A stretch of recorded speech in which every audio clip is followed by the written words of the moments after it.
বন্ধুরা, কম্পিউটার হার্ডওয়্যারের আজকে পরবর্তী এপিসোড নিয়ে আমরা আসলাম।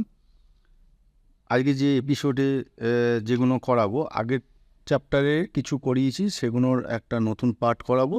আর হার্ডওয়্যারের ক্ষেত্রে মানে হার্ডওয়্যার ম্যানুফ্যাকচারিংয়ের সময় এক ধরনের আইসি ব্যবহার হয়।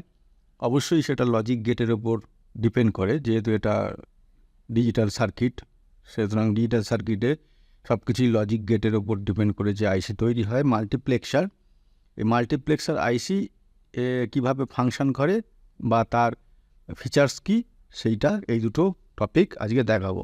অ্যান্ড মাল্টিপ্লেক্সার আইসিসি আইআই, এটা শুনতে একটু অড লাগছে, কিন্তু এটা তোমরা আগের দিনই পড়েছো। সেটা হচ্ছে এই জিনিসটা আমরা পড়েছিলাম